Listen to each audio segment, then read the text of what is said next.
Washington Journal continues. Joining us from Nashville, Tennessee is David French. He is a writer for National Review. Briefly earlier this year, considered his own independent presidential bid. Mr. French, thank you very much for being with us. Thanks so much for having me. I appreciate it. So let me begin with a very general question. Your assessment of this race with about a month to go before the November 8th elections. Well, my short assessment is for a brief time, Donald Trump had momentum. All of that momentum came to a crashing halt when he failed to prepare for the debate. When he failed to prepare for the debate, he fell into every single trap Hillary Clinton laid for him. As I tweeted out that night, it's like the SS Trump hit an iceberg, backed up and hit it again just because. It was unbelievable. He had 20 minutes to start the debate that were, I thought it was Trump at some of his best as a debater, which is Trump's not always been the best debater, but it was Trump at his best. And then after that, he fell apart, and then he just compounded it all by taking the bait again and again and again on dealing with the Miss Universe controversy, giving a rambling speech in Pennsylvania. So he had momentum. Had he delivered on the debate stage, we would be having a completely different conversation. We'd be talking about a completely different race, but he didn't bother to prepare. And so now we're back to where Hillary Clinton, I think, is once again emerging as a pretty clear favorite. Can Governor Mike Pence turn it around tomorrow night or in the second presidential debate a week from yesterday in St. Louis at Wash U with Hillary Clinton and Donald Trump? Can Mike Pence turn it around? Short answer to that is no. I think that you're talking about a debate that's going to have a fraction of the viewership, two personalities that people don't really care about that much. Barring something completely unexpected, the vice presidential debate I expect to be kind of a non-event. And can Trump turn it around with a second debate performance? Well, let's put it this way. He's put the bar so low that I think that he's got a good chance of performing better this second time around. But look, this is 2016. If we say anyone who says, I know exactly what's going to happen from this point forward, we're just speculating. This has been one of the craziest election years of our lifetimes. We probably have 2 to 3 more big twists and turns before Election Day. The New York Times is hinting that it has more tax documents. WikiLeaks canceled a big event for security reasons. Are they going to reschedule that event? Are there going to be more WikiLeaks? There's so many things up in the air right now that it's very difficult to predict. But for right now, the momentum's on Hillary Clinton's side because she manipulated Donald Trump and he fell for the traps. Back in review on your website at National Review and in the publication, you wrote the following. Here is a sentence I never thought I would type.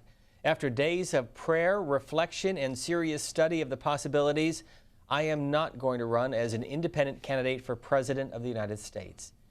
How close did you come to making that decision that you would run? I came very close. I really did. Let's put it this way. I looked at what the two major parties had done. The Democrats in nominating Hillary Clinton as expected, who I believe to be corrupt, dishonest, bad for America. And then the GOP in an election year when they had a historic opportunity to win back the White House against a candidate who had high unfavorables that so many Americans feel is dishonest, went ahead and nominated Donald Trump, who I believe is unfit for the presidency. So I think you had two unfit candidates running against each other, highly unusual circumstance. A large number of Americans were ready for a third option. So I came very, very close. I just looked very closely. I looked very closely at it. I studied it hard, and I just didn't see the path to be anything to be anything but a spoiler. And I didn't want to be a spoiler. I didn't want to be the Ralph Nader of 2016. I wanted to give it a legitimate chance. And I felt like somebody with a larger constituency, more name recognition would be a better choice. In fact, when Bill Kristol and others mentioned your name, it was David who? Indeed it was. It's kind of funny. After all of this sort of blew over, I went and I looked at some of the news coverage, and somebody had actually put together a YouTube montage of news anchors from across the land saying, "Who is David French?" Which was kind of funny. But, one of the interesting things that you saw in all of that is as people dug into my background and they saw my background and compared it to some of the things that Donald Trump has done or not done, it began to make some sense to people. Not enough sense for me to do it, but there was a path there for somebody who had a larger name recognition, a larger constituency. Somebody wasn't going to have to spend tens and tens of millions of dollars just to get their name out in public. Our guest is David French. He is the author of the book, Rise of ISIS, A Threat We Cannot Ignore, a graduate of Harvard Law School. He is joining us from Nashville. He lives in Columbia, Tennessee, which is about an hour away. He's also an Army veteran. Talk a little bit about your service in the U.S. military. Well, I joined as an old guy. I was 36 years old. I got an age waiver to join. I felt a sense of conviction. This was in late '05 when I decided to join. I joined in early '06. I got a sense of conviction that we were in the middle of a long war. I was a healthy guy. I had a family who loved me, and why was I not doing my part? Why wasn't I contributing? Why was I only sitting on the sidelines saying, hey, God bless the troops, or I support the troops? So I got an age waiver, went to basic training at age 37, which was, let's just say, no one's going to make a video montage of my basic training efforts, and deployed to Iraq with the 3rd Armored Cavalry Regiment during the surge. In late October 2007, got into Iraq in November 2007, served with heroes, served with people who are now closer to me than brothers, and we had a tough deployment. We really did. It was a hard experience in Diyala province where we were, but we did a lot of good things. When we landed in Forward Operating Base Caldwell in November 2007, all of the area around us was held by Al-Qaeda in Iraq, the precursor to ISIS. When the unit left in late September of 2008, we held all the ground. We had taken it back from ISIS. And so I'm very proud of what our guys were able to accomplish. It came at a terribly high cost, but serving my country in uniform overseas is the proudest experience of my life. If you're a member of a third party, the number to call is 202-748-8002. And if you're undecided yet in this election, the number is 202-748-8003. Otherwise, we're dividing our phone lines between supporters of Hillary Clinton and Donald Trump. We'll go to Catherine, who's joining us from New Mexico. Good morning. Welcome to the program. Supporter of Hillary Clinton. Good morning. I was just calling because I've been watching everything, and in regard to the Republican base, choosing to pick Donald Trump over any other Republican politician, I think it suggests to the Republican base that maybe they need to do a reality check and realize that all the things that the Republican Party has told them in regard to climate change, in regard to Obamacare, maybe they've been lied to, and that's why they did elect Trump to run. And maybe they just need to change their party to Democrat. Thank you, Catherine. Well, one thing's for sure, that they did actually nominate somebody who's more Democrat than Republican to head the GOP this year. If you look at Donald Trump's positions, he's been all over the place. He's adopted left-wing positions time and again on issues like trade, on issues like national security. He's been a big donor to Hillary Clinton in the past. So the Republican base, and let's be clear about this, it was a minority. It was a minority of Republicans. Donald Trump was selected to lead the GOP ticket with the smallest percentage of the vote of any Republican nominee in the primary era. So as a minority of Republicans running against a big field, nominated a guy I believe is really, truly, in his heart, more Democrat than Republican. Well, let me back up. I think in his heart, he's more self-interested than anything else.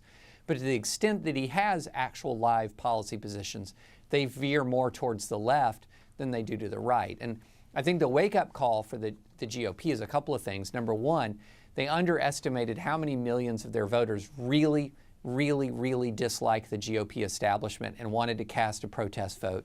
I think that much is very clear. The second thing is they overestimated how conservative the Republican base was. People were attacking Donald Trump as not being conservative, and I think that they were shocked how many voters either didn't know that or didn't care about that. They wanted somebody who was just strong, who came across as tough and came against the establishment in a strong way. They wanted to burn it down, to blow it up. And there was just an enormous amount of anger in the base that a lot of Republicans missed and never figured it out until it was too late. This is a tweet from Dee Dee Fredericks, who says the guest was part of Never Trump. Were you and are you? Were, yes. Am I? Yes. There is no information that Donald Trump has given me since I wrote that I was never going to vote for him that has changed my mind in any way, shape, or form. In fact, everything that he does only confirms that I will never vote for that man. Now, to be clear, I will never vote for Hillary Clinton either. I don't vote for unfit candidates to the presidency, and he is unfit. You know, here's the thing that should be just incredibly sobering to all of his millions of supporters. I keep hearing supporters who are trying to convince me to vote for Donald Trump. They tell me again and again, this is the most important election of our lifetime. If Hillary Clinton wins, America is over. This is the critical election, more so than any other in the last 50 years. And yet their own candidate didn't even bother to prepare for a debate, did not bother to fully prepare for one of the most important events in this political period. He didn't even bother to prepare. So they're telling me that this election is the most important in their lifetimes. Their own candidate isn't even acting like it.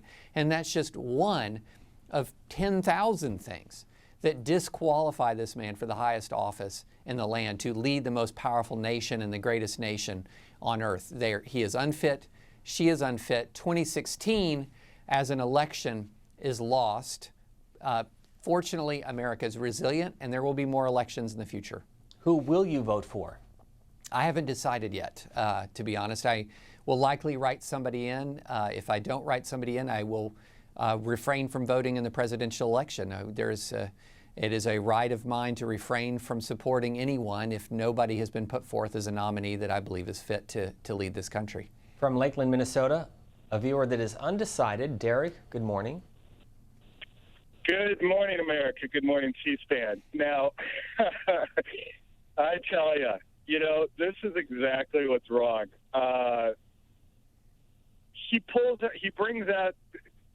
Donald Trump brings out the highest turnout in the primaries in GOP history. Then you have a bunch of people like the Never Trumpers here who actually are worse than the worst liberal progressive Democrats, because you can see all the people who lost to him in the primaries who don't support him, who put their word out there that they would support the candidate, and yet they don't. Kasich in Ohio didn't even show up to the convention. You guys are just throwing so much fodder on the table against the GOP candidates. You're ruining your party, and you don't even know it. And We'll get a response. Thanks, Derek. You know, I hear people say that all the time, I'm ruining the party. The party is ruining itself by selecting Donald Trump to head the ticket. A party is supposed to stand for principles. It's not like a sports team that just dons a uniform and whoever is wearing the jersey you root for because they're in that jersey. A political party is supposed to stand for principles. And I hear people all the time say, well, by me not voting for Donald Trump, that means effectively I'm supporting Hillary because I would ordinarily support a Republican. Well, wait a minute. I ordinarily support conservatives. I ordinarily support people who, for example, will uphold American alliances, who don't try to threaten that they'll order American troops to commit war crimes. I don't ordinarily support people who are against the free market system in the way that Donald Trump is against the free market system in international trade. I don't ordinarily support candidates who are dishonest. So by not supporting Donald Trump and by not supporting Hillary Clinton, I'm behaving as I would ordinarily behave. A political party has to be held to a certain set of principles for it to be viable going forward. It's not just a bunch of people getting together and vying for power. To be honest, if the Republican Party is going to be a party that nominates people like Donald Trump, that nominates people with the values of Donald Trump, I would like to see it be destroyed. It has no purpose going forward in this country except a destructive purpose if these are the people who it will continue to nominate and who it will continue to support. To the extent that when a party abandons its principles, it is no longer of value. Parties should organize around principles. Glenn, who is following you at David A. French, says the following. David French is undecided, he is not alone. No, I am not alone. It's remarkable the number of people who will talk to me and they're at a loss. They're at a complete loss. And this is an election where the party elite of both parties failed utterly. Think about what the Democratic Party did. Now, we've talked a lot about the Republican Party. There are very many talented progressives, and I'm not progressive by any means. I'm conservative. But there are many talented progressives who could have run for the nomination, but many of them looked at Hillary Clinton and said, it's her turn. It's nobody's turn to be president of the United States. Here's a person who was tainted by scandal. I can tell you, as a former JAG officer in the military, somebody who handled classified information, was responsible for, in some instances, investigating and prosecuting people who mishandled classified information. Had I treated classified information the way she and her aides did, I would be right now negotiating a plea bargain to avoid a court-martial. That's what I would be doing right now.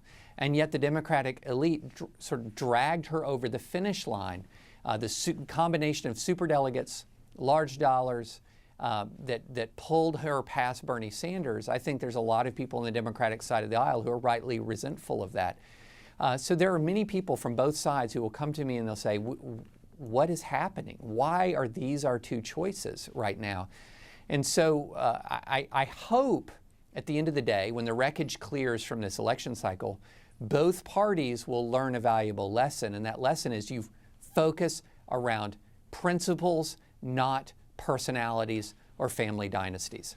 Our next caller is from Harry Truman's hometown, the house on Delaware Street in Independence, Missouri. Janice, supporter of Donald Trump. Good morning. Good morning. It's good to see you again, Steve. Good to hear from you, One Janice. of these days, you're going to get your own debate. Anyway, I want to ask Mr. French what the subscription rate looks like at National Review these days after they've gone on this tirade about Trump. All I see now are begging for money, and they don't take questions anymore. I mean, they don't let you make comments because they're all negative. And, I mean, I'm not the best fan of Donald Trump, but I really, really detest Hillary, and I would do nothing to help her get elected. These are the two choices that we have.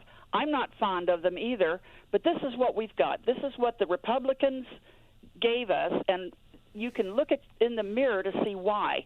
Because it's people like you that say, yeah, well, we need to do this. You've given us crappy candidates for the last I don't know how many years, and you tell us, well, you've got to vote for them because they're the Republican. And we've dutifully done that. And then when we get one that you don't like, oh, my God, the world is going to come to an end. I'm just sick of it. I'm sick to death of it. And if we lose, you can look in the mirror to see who's responsible. Hey, Janice, can you stay on the line? I sure can. Okay, so we'll have David French respond, and we'll give you a chance to follow up if you'd like. So first, as a point of fact, if you have a Facebook account, you can comment on National Review, and people do all the time. So if you don't have a Facebook account, we do Facebook commenting, just as a point of correction. You know, who's the we here? Who's the we that would lose? I am not part of the Trump movement. He does not speak for me in any way, shape, or form. The team that I want to belong to is a team that produces candidates who are honest, people who have integrity, people who speak with true conviction and have true principles and have shown them and demonstrated moral courage during their lives. Who would have been That's that not ideal Donald Trump. candidate this year, David French? You know, look, ideal candidate, I don't think that we had an ideal candidate. I do think that we had 13, 14, 15 people running who had better values than Donald Trump. And a majority of Republicans recognize that because a majority of Republicans didn't vote for Donald Trump. I would have preferred Rubio, clearly. I would have preferred Ted Cruz. I criticized John Kasich strongly during the race. But compared to Donald Trump, I would crawl over broken glass to vote for John Kasich over Hillary Clinton. You know, what the problem with Donald Trump is not that he wasn't my favorite candidate and I want to take my ball and go home because I was a Cruz guy or I was a Rubio guy. That would be fit pitching politics that sometimes people engage in. The problem with Donald Trump is he's not fit to be president of the United States. Anybody who sits there and threatens the existence of the NATO alliance based on an understanding of America's strategic position and American military history and American interests that a sixth grader should know, that he lacks that level of knowledge, is somebody who's not fit to be president of the United States. Somebody who would repeatedly, for weeks and weeks and weeks, argue that he is and entitled to order American troops to commit war crimes, not fit to be president of the United States. I mean, you could go down the line. So this is a guy who's wrong well outside of the normal parameters. And I did not give this candidate to the caller. I tried to stop this candidate. I didn't give previous candidates to the caller. What I have always urged, and what conservatives like me or in the Never Trump movement have always urged, is to consider character, consider integrity, consider moral principles when voting for a candidate. Donald Trump has one primary moral principle, and that's to advance the interests of Donald Trump. A man with those principles is not fit to be president of the United States. Neither is a woman with the principles that Hillary Clinton has. Her principles are very similar. She is a person who is focused around advancing her own power and position. Honesty doesn't matter, character doesn't matter, integrity doesn't matter to either one of these individuals. So my view is, if you vote and you're GOP and you're voting and you're selecting for Donald Trump, don't forget there's 2 election cycles in play here. If Donald Trump were to win, you're tied to him in 2020 as well. And that means for 2 full election cycles, the GOP would be tied around a man with no character, no integrity, unfit to be president of the United States. That could do permanent harm, not just to the party, but to the country. One other point, and then we'll go back to you, Janice. You wrote earlier that Donald Trump's insistence that NATO could be obsolete, calling it music to Vladimir Putin's ears. How so? Well, Vladimir Putin is trying to reassert Russian dominance in what's called the near abroad, what he calls the near abroad, and also reassert Russian dominance in the Middle East and many other areas of that matter in geopolitics. And so the primary check against Russian power is NATO. The primary check against Russian expansionism and military aggression is NATO. If you undermine NATO, if you give off a signal that there are some NATO partners that we will not honor our treaty obligations with, you will encourage Russian aggression. You will give Russia greater freedom of action in Europe. Now, remember, this is already a nation that has invaded and annexed part of the Ukraine. It's already a nation that has demonstrated military aggression that's more reminiscent of the old great power rivalries than this new century that we're supposed to be a part of. So anytime there is American weakness, this is just something that Americans need to understand. When there is American weakness, that creates a power vacuum that somebody will fill. And that's the entity that will fill that power vacuum is almost always not one of our allies, but one of our enemies. So if you create a power vacuum in Eastern Europe, Russia fills that vacuum. Russia, it grows in greater power as we recede and have lesser power. That is not good for the American people. That's not good for American interests. It's not good for the American way of life. But Donald Trump just threatens that. In spite of the fact that we've had, since 1945, we've not had a global war. That means millions of lives saved. That means prosperity for hundreds of millions and billions of people. And yet you threaten that world order out of a child's understanding of geopolitics. In fact, I've met children who are smarter in geopolitics than Donald Trump has demonstrated himself to be. And that is deeply upsetting. Our guest is a former major in the U.S. Army Reserves. He's also the past president of the Foundation for Individual Rights in Education. He is currently a staff writer for National Review, briefly considered his own independent presidential bid. Janice, thanks for waiting. Give you a chance to follow up. Well, he certainly is long-winded, if nothing else. I just cannot understand. You know, we are in a much weaker position than we were 8 years ago. But because some people think that it's okay to have Hillary in there, and you're saying, well, you don't want her either, well you're going to get one of them. Whether you like it or not, one of them is going to be elected. And I think, in my mind, Hillary's going to do much more damage than Donald Trump. He can do some damage, but what I'm kind of hoping for is that he's going to, he just wants to win, and then he's going to maybe, hopefully, turn it over to Mr. Pence and let Mr. Pence run the country, and he'd be better than any of the 4 that's up there. But even if he doesn't, I'm sick of the spineless Republicans who spent more time out of office this year than because they've got to raise money and they don't do the job that they're there to do. Everybody says they're going to come in and pitch in, and this year they're going to get it done. Well, they never do. We're sick and tired of that. We're sick and tired of all the games that they play and it being looked down on for being Tea Party members. You're all disgraceful. Ladies and gentlemen, that's one of the reasons why we have Donald Trump.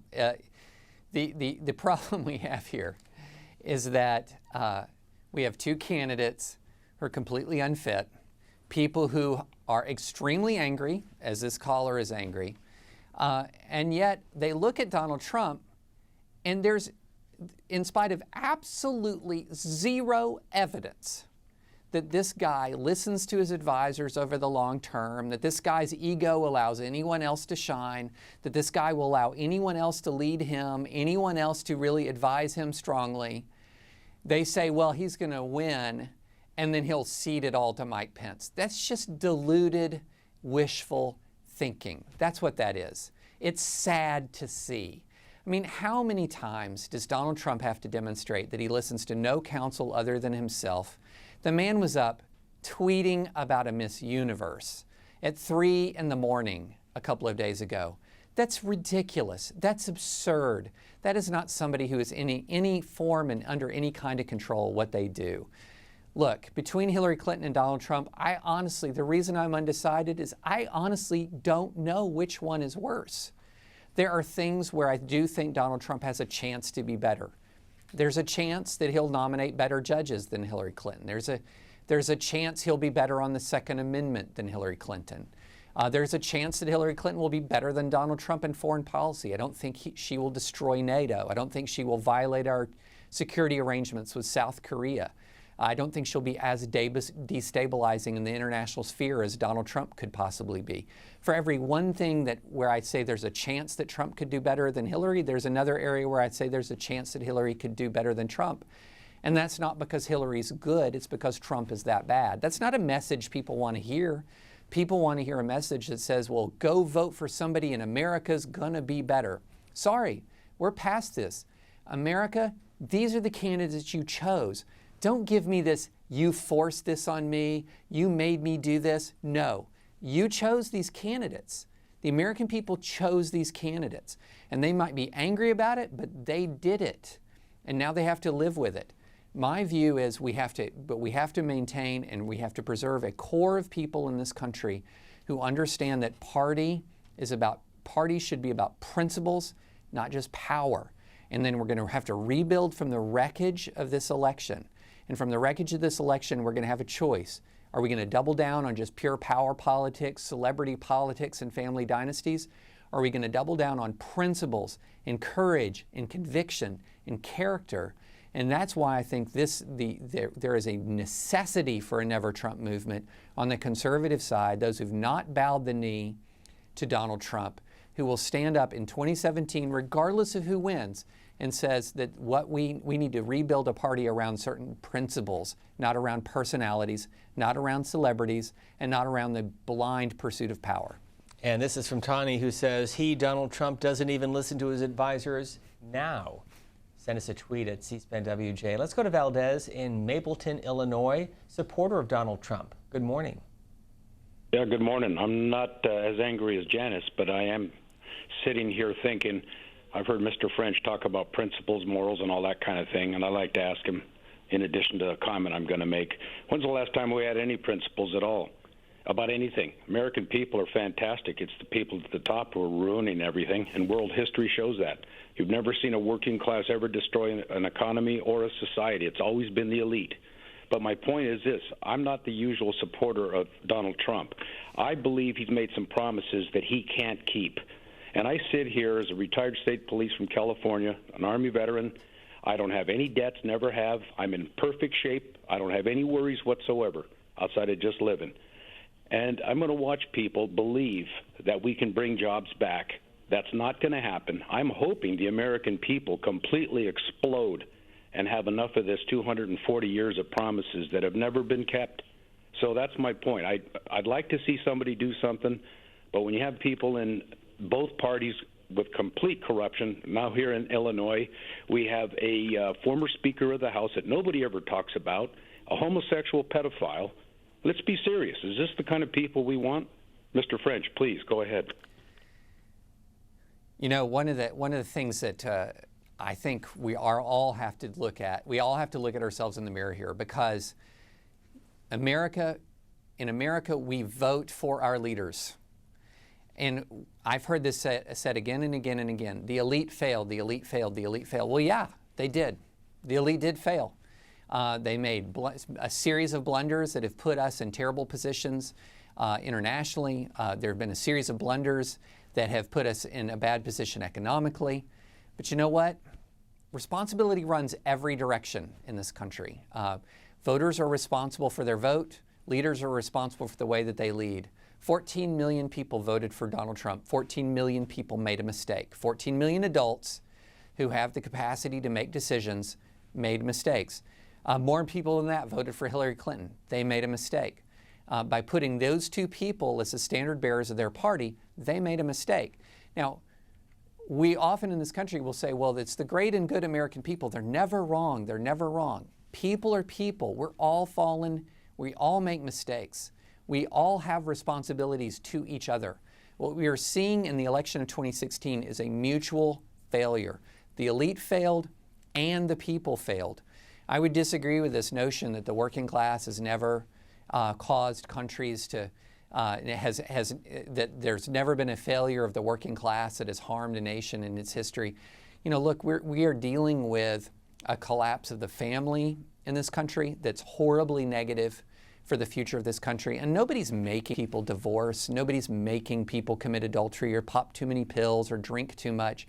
We have a culture in this country that right now, particularly in the working class of the country, leaking into the middle class in this country and below, where people are making terrible choices that are harming their future, harming their children's future. There's not a lot of great news culturally right now in the United States of America. The elite is not all that elite. The vast millions in the voting public have put forward two unfit candidates for the presidency. That doesn't happen because there's some small group of people in some room who are just handing down bad candidates. That happens because you have millions of people making choices. In this instance, millions of people made bad choices. But our nation is extremely resilient. Our nation is capable of bouncing back. Our nation is capable of making better choices. And I believe that it will in 2020. We just have to preserve enough people who are focused on integrity and courage, the courage of their convictions, to rebuild from this political disaster, frankly. David French, half a minute left very quickly. What's your assessment of control of the Senate in the next Congress? You know, so much of it depends on what happens on the top of the ticket, although there are some indications that there could be more split ticket voting this year. I think the Republicans have a better chance to hold on to the Senate than they thought 6 weeks ago. I would call it a pure toss-up. The House looks like it will stay Republican, so even if Hillary Clinton does win, as appears likely but not certain, there will be checks on her power. David French, who is a staff writer for National Review, briefly considered his own independent presidential bid. His work is available online at nationalreview.com. Joining us from Nashville, thank you very much for being with us. We appreciate it. Thanks so much for having me.